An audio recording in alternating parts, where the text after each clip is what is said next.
Hello, welcome to our book of the day, Ada Twist, Scientist, by Andrea Beatty.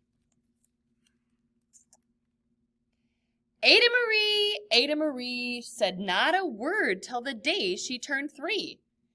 She bounced in her crib and looked all around, observing the world but not making a sound. She learned how to climb and made her big break with a trail of chaos left in her wake. She ran through the day chasing each sound and sight and didn't slow down till she conked out at night.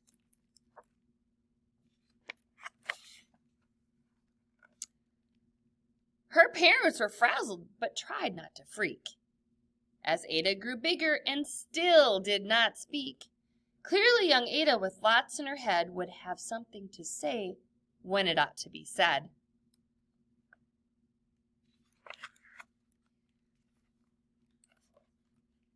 That's just what happened when Ada turned 3. She tore through the house on a fact-finding spree and climbed up the clock just as high as she could.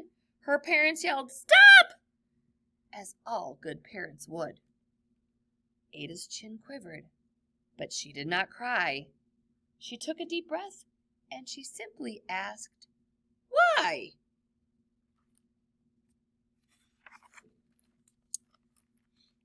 Why does it tick and why does it talk? Why don't we call it a granddaughter clock?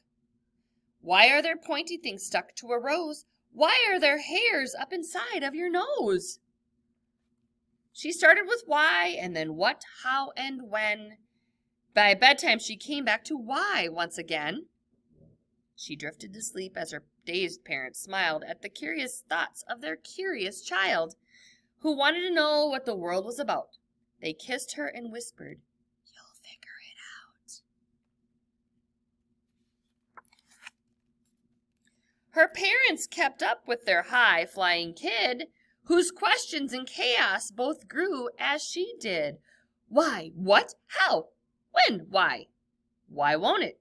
What does it do? What is it for? Will it be the same? Will it? What if? Why? When? What? When will it? How can I find out? Why does it? How? How does it? Can I? Why?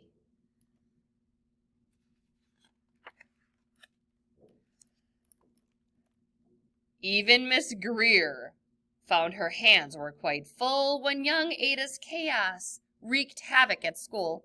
But this much was clear about Miss Ada Twist. She had all the traits of a great scientist.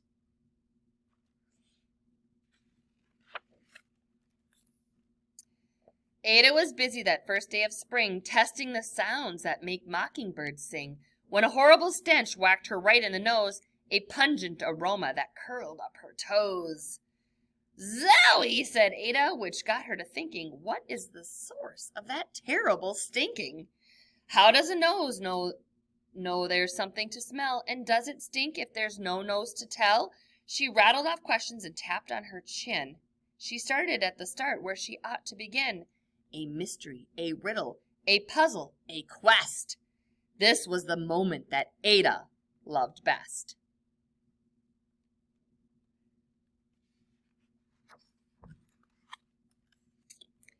Ada did research to learn all she could of smelling and smells, both the stinky and good.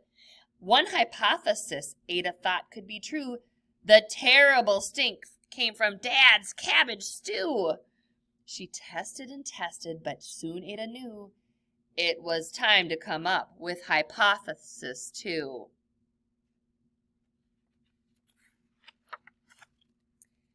Then zowie! The stink struck again, just like that.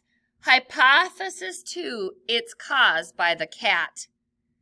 That cat couldn't make such a stink on its own. It needed perfume and some fancy cologne.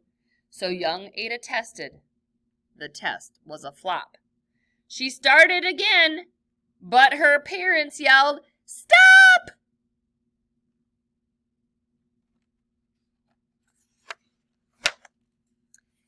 Ada Marie, to the thinking chair now, by the time we count 3. "Enough," said her mother. "That's it," said her dad. Her parents were frustrated, frazzled, and mad. "Why?" Ada questioned. Her mother said, "No." What? Ada queried. Her father said, "Go." "You've ruined our supper. You've made the cat stink. Enough with your questions. Now sit there and think." She looked at her parents. Her heart turned to goo. Poor Ada Twist didn't know what to do.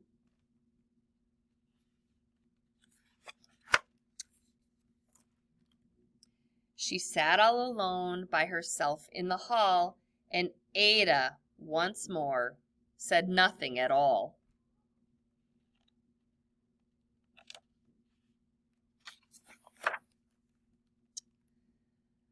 And so Ada sat, and she sat, and she sat, and she thought about science and Stu and the cat, and how experiments made such a big mess. Does it have to be so? Is that part of success? Are messes a problem? And while she was thinking, what was the source of that terrible stinking? Ada Marie did what scientists do. She asked a small question, and then she asked two. And each of those led her to 3 questions more, and some of those questions resulted in 4. As Ada got thinking, she really dug in. She scribbled her questions and tapped on her chin. She started at why, and then what, how, and when. At the end of the hall, she reached why once again.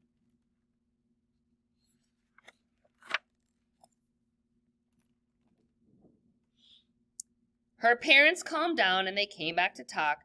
They looked at the hallway and just had to gawk. No patch of bare paint could be seen on the wall. The thinking chair now was the great thinking hall. They watched their young daughter and sighed as they did. What would they do with this curious kid who wanted to know what the world was about? They smiled and whispered, "We'll figure it out."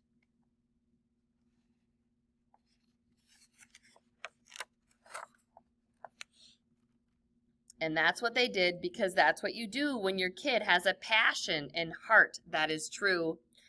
They remade their world. Now they're all in the act of helping young Ada sort fiction from fact.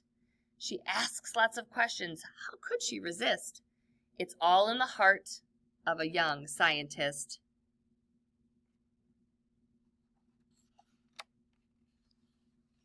Roll of paper. And as for that smell, what can Ada Twist do but learn all she can with her friends in grade 2? Will they discover the stink that curls toes?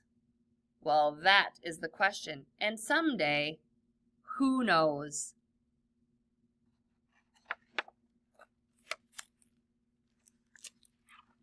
The end.